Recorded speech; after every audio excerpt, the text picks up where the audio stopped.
Hey guys, it's Zach with Joggers Trains. So in today's video, we're going to be taking a look at a brand new Lionel steam engine I just got in today. This is the Lionel Legacy C&O F19. The one that I got is the 490. You can see it sitting behind me here, the Sportsman. This engine obviously has quite a history. Some of you may or may not know this engine ended up becoming the Streamline 490 that they call the Yellow Belly that's at the B&O Museum. I'm not going to go into an in-depth history lesson about this engine today. Some other channels, mainly Eric's Trains, has if you watch his review of this engine, it's a pretty good video. He did a pretty solid little quick history lesson on it, so I'll skip that part. I'm going to give you my opinion on this engine because I know some of you guys, like all 7 of you out there, seem to like the way that I review an engine or whatever. So I figured since I've seen a lot of videos on this engine, I might as well go ahead and throw one on YouTube as well and give you my opinion. I'll save my full opinion till the end of this video, but I think you might see that it's a little different than everybody else's videos and their ideas. So before we jump into this video, just take a second to look at the links in the description below. All of my socials will be in there, as well as a link to my Discord server.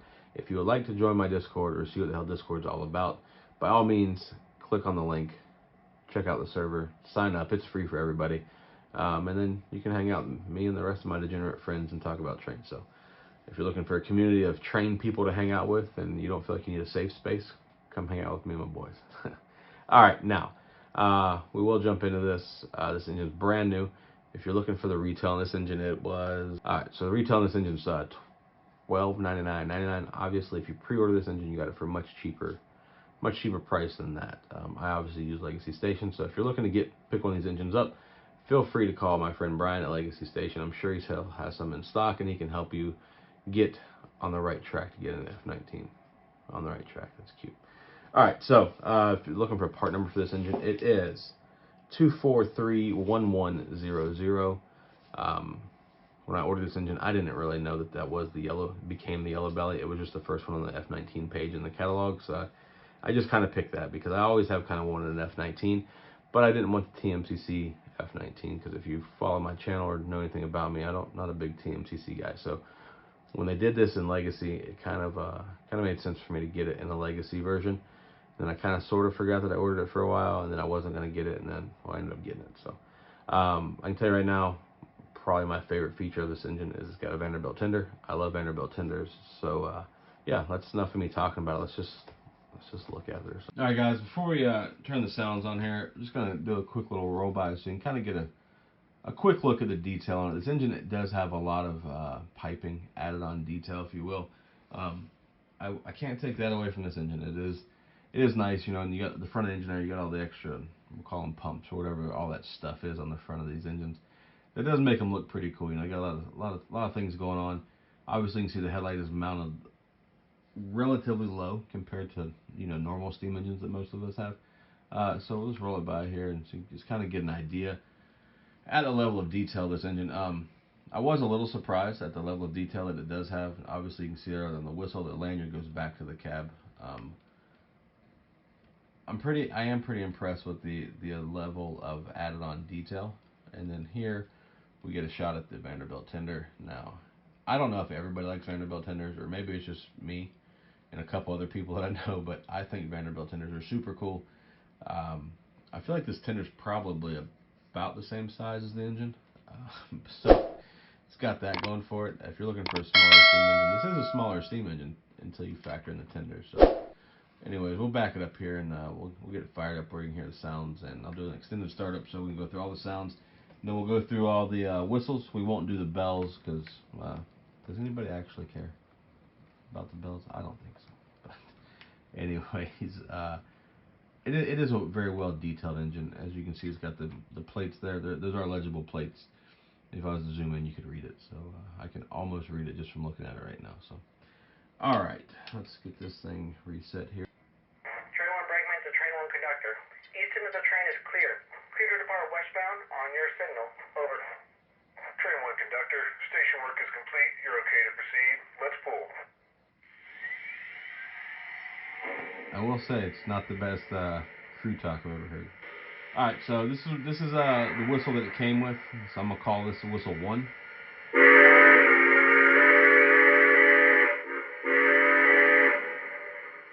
don't know what engine that belongs to, but it's not a bad sounding whistle.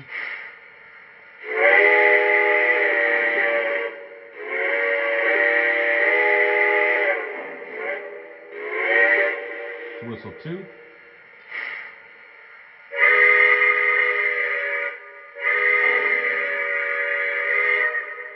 Whistle 3. Not a big fan of that one.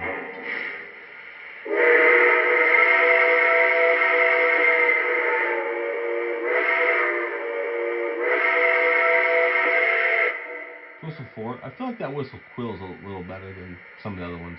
I do like that whistle. That's a good one, I think. I don't know what... I feel like I've heard that whistle on one of my other engines, but I'm not sure which one it is. So if you know, leave me a comment and let me know what these whistles are. And this will be whistle 5.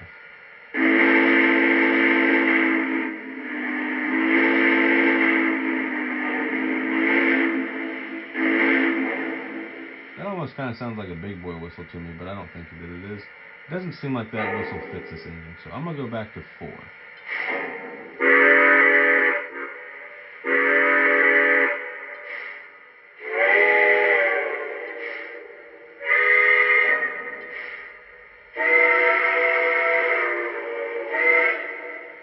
Alright, we're back on whistle 4.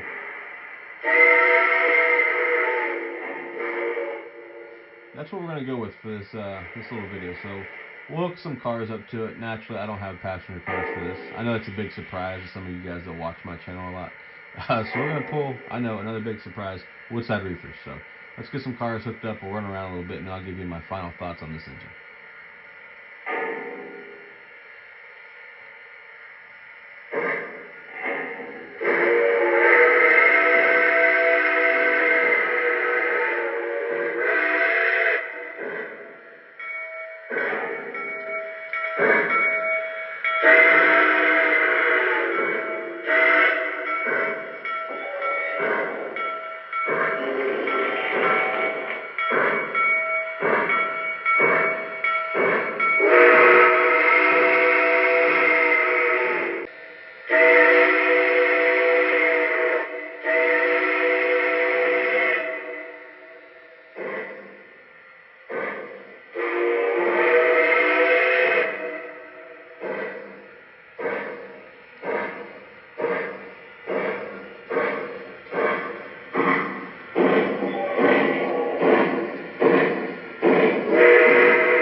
Go to sign the register book. Out.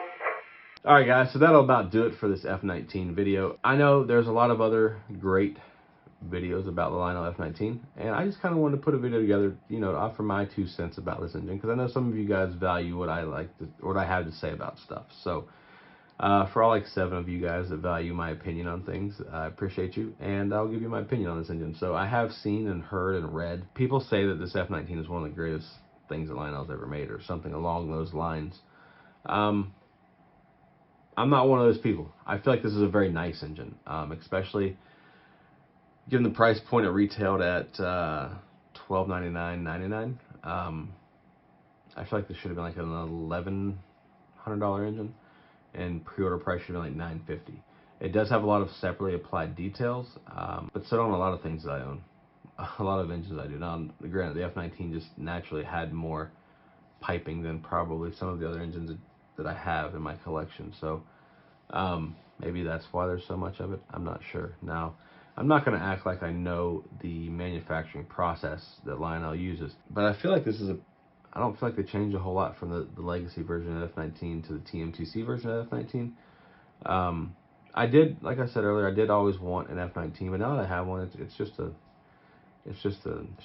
a nice engine. It's not a great engine, but my favorite aspect of this engine is probably going to be the tender, just because I love Vanderbilt tenders. The engine itself, it's okay. Nothing really wowed me about it. It does run extremely smooth out of the box, which I was very happy about. Which I know you're probably thinking it's a brand new engine, it should run well. Yeah, it should, but let's be honest, all these trains that we get brand new out of the box don't run smooth out of the box. So this engine runs really good. It smokes well for being brand new. It didn't take me a whole lot of time to get it to smoke pretty good, so that was nice. And the marker lights aren't quite as intense, so it has some positives to it. But I think what really kind of makes me not as impressed with this engine as some other people on the internet are. I think it's because I saw what they were saying about it in their videos, and I feel like I had a higher expectation for this engine. Then when I got it, it was just kind of, it's a nice steam engine, Maybe that's what it is. And so I ordered it, but then I kind of didn't want it, but I didn't want to stick, Legacy Station with an order, so I went ahead and, honored my order. So maybe that's why I'm not quite as thrilled with it, because I didn't really want it by the time it came out, and I didn't cancel my order in, like, say, July or something, So, it's a nice engine. If you're looking for a good C&O engine, it is a good engine. I would recommend buying it. It is a nice engine. I was just a little let down once I actually got mine and ran it.